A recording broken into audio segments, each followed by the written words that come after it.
पूरी ब्रीफिंग के बाद वापस अपनी बात रखी कि okay we agree, first delimitation time bound तरीके से और फेयरनेस के साथ, second restoration of full statehood with constitutional guarantee, and third step should be the electoral process, मतलब फॉर्मेशन ऑफ स्टेट गवर्नमेंट।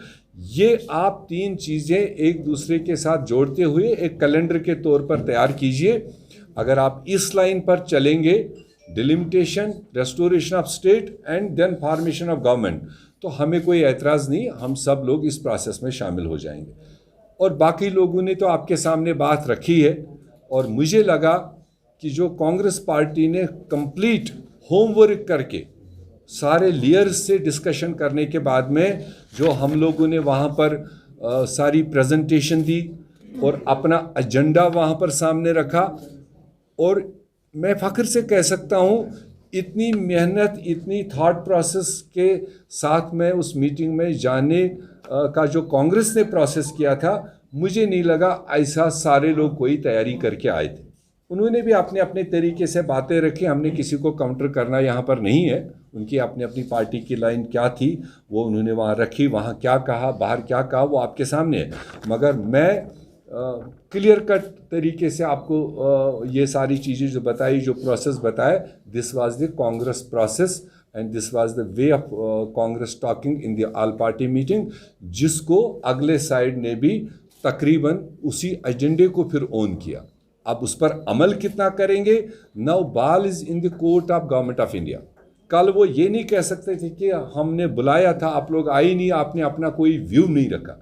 हमने जम्मू कश्मीर के लोगों के बिहाफ से कांग्रेस पार्टी ने पूरी सोच समझ के जो बेहतर से बेहतर आज के दिन पर हो सकता था वो हमने वहाँ पर उस तरह से पेश भी किया और एजेंडा भी सामने रखा।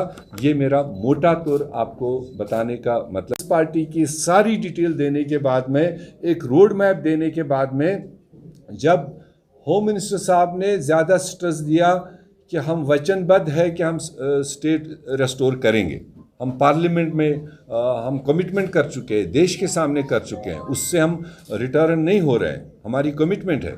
और दूसरी कमिटमेंट हमारी है वहाँ डेमोक्रेसी बहाल करने की, इलेक्शंस जल्द अज जल्द कराने की, पॉपुलर सरकार देने की। मगर उससे पहले, इन दो चीज़ों से पहले हमारा एक एक्सरसाइज है डिलिमिटेशन का। वो डिलिमिटेशन कमीशन, उसको अपना रिपोर्ट पूरा करना है। हमने उस पर भी सवाल उठाए थे कि अगर आपने आसाम में, वहाँ भी डिलिमिटेशन कमीशन बैठा था, मगर आपने वहाँ इलेक्शन के खातिर डिलिमिटेशन कमीशन को डेफर किया, पहले चुनाव करवाए, बाद के लिए डिलिमिटेशन बिठाए, तो why not in Jammu and Kashmir. और चूंकि डिलिमिटेशन कमीशन को लेकर चिमे गोइया हो रही है, अलग अलग बातें हो रही है, उस कंफ्यूजन को दूर करने के लिए आप पहले स्टेट रेस्टोर कीजिए, इलेक्शन करवाइए, पॉपुलर गवर्नमेंट बनने दीजिए, जो इलेक्टेड नुमाइंदे होंगे यहाँ पर असेंबली में, उनके साथ डिस्कस करके आप उस ट्रांसपेरेंसी के साथ में आप डिलिमिटेशन को आगे ले चलिए। होम मिनिस्टर का प्रेस था कि आसाम में डिलिमिटेशन कमीशन के सामने कोई इंक्रीज सीट करने का सब्जेक्ट नहीं था, ना डिक्रीज़ करना था, वहाँ तो रीऑर्गेनाइजेशन खाली होना था। मगर यहाँ जम्मू कश्मीर में हमारी रीऑर्गेनाइजेशन एक्ट के मुताबिक 83 से 90 सीटें बननी है, 7 सीटें इंक्रीज़ होनी है, और फिर कई तबकों को इस डिलिमिटेशन के ज़रिए से रिजर्वेशन, पॉलिटिकल एम्पावरमेंट हम चाहते हैं। उसमें एससीज़ हो, एसटीज़ हो, अदर माइनॉरिटीज़ को भी हम उसमें देखना चाहते हैं कि उनको भी कुछ उसमें प्रोटेक्शन मिले। तो जब ये चीज़ें सामने आई तो उसके बाद में बहसित कांग्रेस पार्टी, जब उन्होंने कहा कि हम एससीज़ को रिजर्वेशन देना चाहते हैं, एसटीज़ को रिजर्वेशन देना चाहते हैं, रोटेशन करना चाहते हैं, जो एक प्रेसिंग डिमांड ऑलरेडी इस रियासत से उठी थी कई तबकों की, तो उस चीज़ को देखते हुए हमने कहा आप अगर डिलिमिटेशन कमीशन को टाइम बाउंड करते हैं और ट्रांसपेरेंसी के साथ में उसको लोगों के बीच में ले चलते हैं, अभी तक तो डिलिमिटेशन कमीशन किसी ने देखा नहीं, हो सकता है बीजेपी के कुछ लोगों ने, बीजेपी के बड़े लोगों ने देखा होगा, मगर आम जम्मू कश्मीर के लोगों से कोई राय नहीं पूछी। उस पर एश्योर किया होम मिनिस्टर ने कि डिलिमिटेशन कमीशन स्टेट लेवल पर तमाम सोच रखने वाले लोगों से चर्चा करेगा, डिबेट करेगा, स्टेट में भी, डिस्ट्रिक्ट में भी ज़रूरत पड़ा तो हम तहसील लेवल तक भी डिलिमिटेशन कमीशन को ले जाएंगे, आम लोग भी उसमें शामिल हो जाएं, इतनी ट्रांसपेरेंसी के साथ में आगे ले जाया जाएगा। जो र्यूमर्स है कोई डेमोग्राफी चेंज करने का, कोई उधर ज़्यादा देने का, इधर जाना, ऐसा कुछ नहीं। There is a set procedure before this delimitation commission.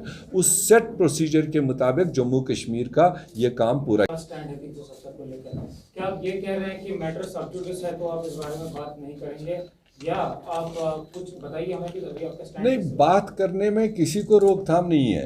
ये अलग बात है कि वहाँ पर एक फरीक ने कहा कि अगर कोई इसके हक में बोलेगा तो इसके फेवर अपोजिशन में बोलेगा तो it will be liable to this contempt of court.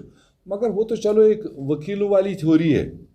मगर यहाँ देश में बहुत सारे मामलों को लेकर बहुत सारे सालों तक कोर्टों में मामले पड़े रहे। उसका मतलब क्या, फिर वो फरीकीन फिर अवाम में उसको नहीं लेके गए? तो देयरफॉर लोग चर्चा करेंगे उसमें। जब हमने कहा कि जिस तरह से आपने अनकॉन्स्टिट्यूशनल तरीके से हमारे सारे राइट्स लिए, काशिर पश्चिद अपन मोगल दीशत गस तगुन फारसी बोल नेब्रकन पर टार वन ब्याक सवाल।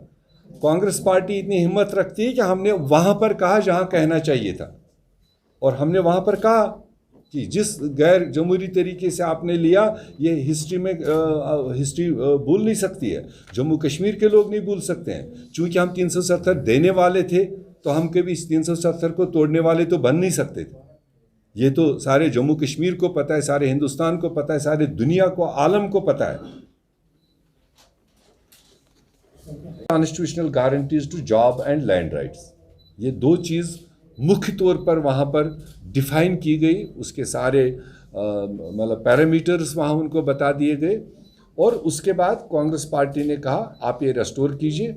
और चूँकि आपने प्रेजेंटेशन दे दी कि जम्मू कश्मीर इस वक्त नॉर्मलसी की ओर है, बल्कि कंप्लीट नॉर्मल है, इस वक्त इंसिडेंट्स नहीं हो रहे हैं, इस वक्त अफरा तफरी नहीं है, इस वक्त एहतजाज नहीं है, इस वक्त बॉर्डर कूल है।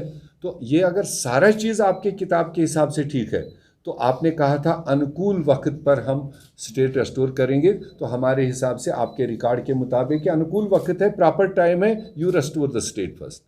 और देन स्टेप 2 कि you proceed immediately for elections, और जम्मू कश्मीर के लोगों को एक पॉपुलर सरकार, अपनी सरकार बनाने का हक दीजिए। क्योंकि आपने 3 साल से हमें ब्यूरोक्रेसी के हवाले किया कर रखा है। तो ब्यूरोक्रेसी कभी भी ऑल्टरनेट पॉलिटिकल सिस्टम का नहीं हो सकता है, और पॉलिटिकल सिस्टम ब्यूरोक्रेसी का नहीं हो सकता है। आज ब्यूरोक्रेसी के होते हुए हमारे आम लोगों की सुनवाई नहीं है, हमारे आम लोगों के काम नहीं निकल रहे हैं, उनका दरवाज़ा नहीं खुलता है। उसको जितना जल्द अज जल्द आप इख्तिताम करेंगे, एक पॉपुलर सरकार की ओर आप प्रोसीड कीजिए, उसको कांग्रेस पार्टी वेलकम करेगी।